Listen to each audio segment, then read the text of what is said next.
Nous rentrons dans 2023, nous sommes en plein pied dans 2023 et je crois que les gars ont commencé par changer de stratégie. Ouais, c'est moi qui dis ça, dans ma tête je me dis ça, je me dis c'est comme si les gars sont en train de changer de stratégie. Ah oui, tu vas te poser la question, pourquoi je dis ça? Pourquoi je suis en train de dire un truc pareil? Les gars, il y a une vidéo de My Flames à la prestation sur l'événement, le concert au niveau d'Amanda Home le week-end passé. Il y a une vidéo de sa prestation qui circule sur la toile. C'est de cette vidéo-là que je veux parler. Les gars, vous avez compris, ceci est un épisode de Lelo Talk. Je m'appelle Gilles. Et que Young Zok, nouvel épisode. Let's go. On est Todia, mais est-ce que vraiment on est Todia? Ok. Lelo, c'est la vie.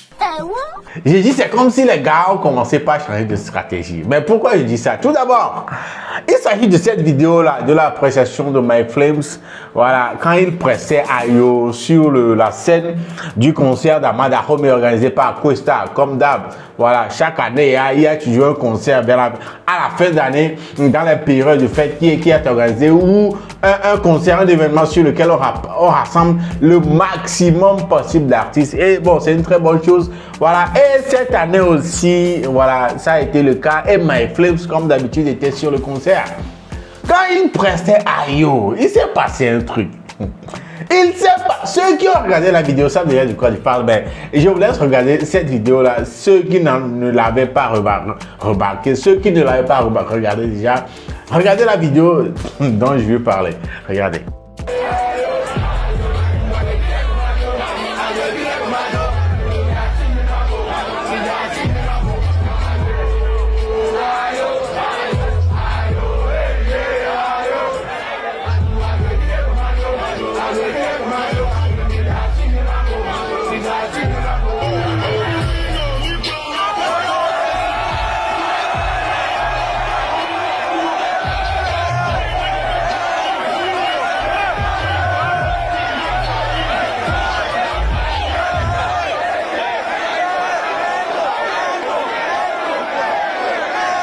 Bon, elle est normale là.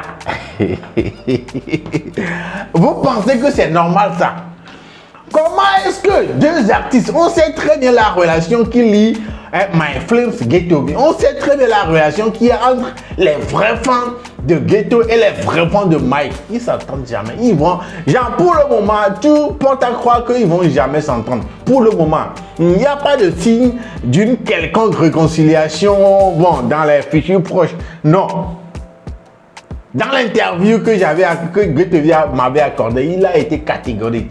Réconciliation, Et tout le monde le sait ici autour que voilà, les deux artistes. Mais comment un DJ d'un événement, un DJ, inventons le bizarre. Ouais. Comment un DJ peut se permettre ça? Comment un DJ peut introduire le son d'un artiste en griffe, ennemi de l'artiste qui est sur la scène, introduire son son dans la prestation? Comment est-ce possible? Cette vidéo-là a suscité beaucoup de commentaires, beaucoup de commentaires. Et genre, la plupart du temps, c'est les gens, il y a des gens qui s'en prennent au DJ et les gens qui félicitent Ghetto V comme quoi, voilà, mais que même le DJ aussi est banou et tout. Mais il y a cette catégorie de personnes qui disent que non, ça semble possible, ça c'est comme un coup monté, c'est comme un truc préparé. Oui, je le répète, il y a ceux qui disent que non, My Flames s'est fait humilier, le DJ, voilà, l'a humilié en jouant le son de Ghetto V dans sa prestation et tout. Et il y a d'autres personnes qui disent que c'est un coup monté par My Flames lui-même pour faire parler de lui.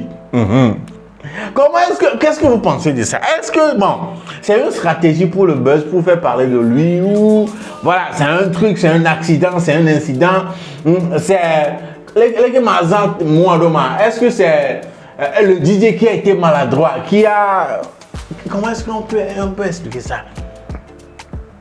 Parce qu'il y a une chose qui est passée, qui n'est pas passée inaperçue dans la vidéo, c'est que vous allez remarquer que tout d'abord, MyFlame s'est retourné au moins 2 fois, si j'ai bonne mémoire. Si j'ai bien vu, MyFlame s'est retourné 2 fois. Et ça peut signifier que c'est comme s'il est en train de faire signe au DJ.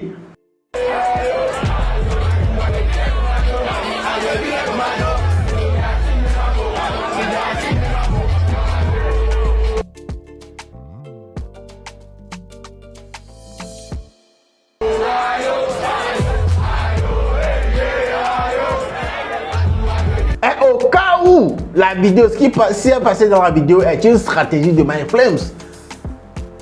Au cas où c'est une stratégie, donc ça veut dire que le fait qu'il soit retourné montre qu'il est en train d'envoyer un signal. Il est en train d'envoyer un message au DJ d'introduire le son de ghetto. Et vous allez remarquer d'un autre angle, vous allez voir que il y a un gars qui était venu vers le DJ avant que le DJ ne balance le son de ghetto.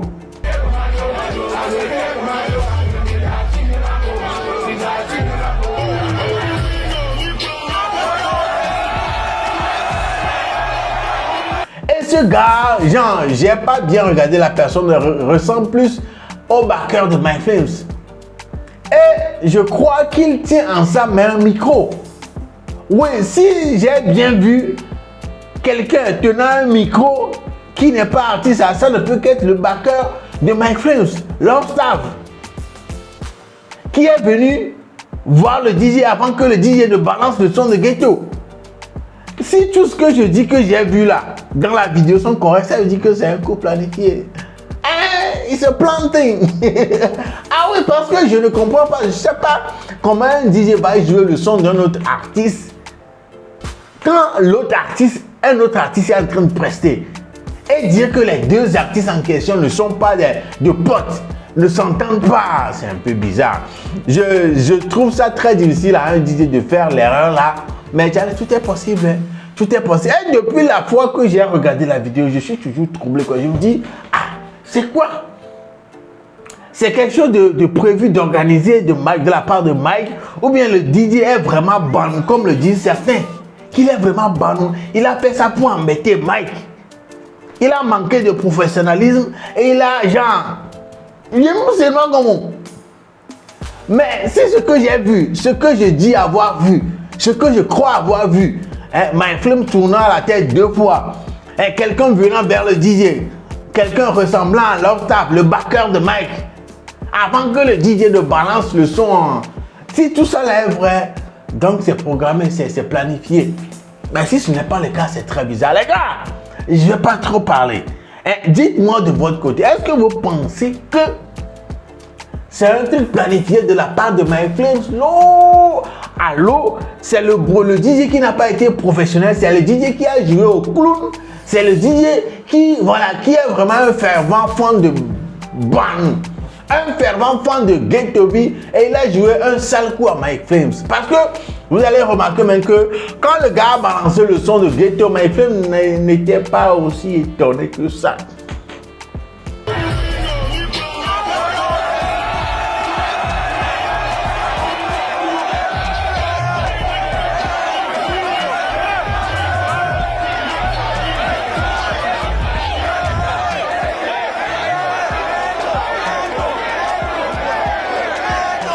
Il n'était pas, je sais pas, genre, je peux être en erreur. Même les en erreur, corrigez-moi dans les commentaires. Je peux être en erreur aussi, voilà, mais j'ai l'impression comme s'il n'était pas aussi étonné que ça en écoutant le son de Ghetto B dans sa prestation.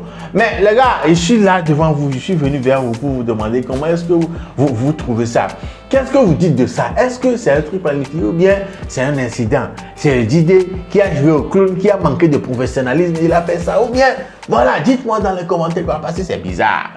C'est bizarre. C'est pourquoi au début je me disais que les gens ont changé de stratégie. Si c'est vraiment un truc planifié, un truc bien organisé par MyFlames et le DJ et leur staff et tout, donc c'est planifié. Donc ça veut dire que les gars ont changé de stratégie. C'est comme si, comme Ghetto B, d'après les autres, voilà, d'après bon nombre de personnes, joue très souvent aux victimes. voilà, les autres veulent suivre le rythme aussi, veulent suivre la même cadence, jouer aux victimes. Ça veut dire que si c'est planifié, voilà, ils font ça il fait ça pour faire parler de lui. Pour dire qu'on dise que voilà, le DJ est complice avec Ghettovi, le DJ veut le salir, le DJ veut l'humilier sur la scène, le DJ est contre lui, tout ça là. Vous comprenez un peu, c'est pourquoi je disais, c'est comme si les gars ont changé de stratégie, c'est vraiment mes théories. Mes théories sont bonnes, c'est ça. En tout cas, rien n'est sûr. Voilà, c'est une opinion de venant de moi, c'est mon opinion. Voilà, donc allez, dites-moi aussi dans les commentaires pour voir si voilà, nous pensons à la même chose. Pour voir si nous réfléchissons de la même manière. Pour voir si nous voyons les choses de la même manière. Donc les gars, dans les commentaires, dites-moi un peu ce que vous pensez de cet incident-là.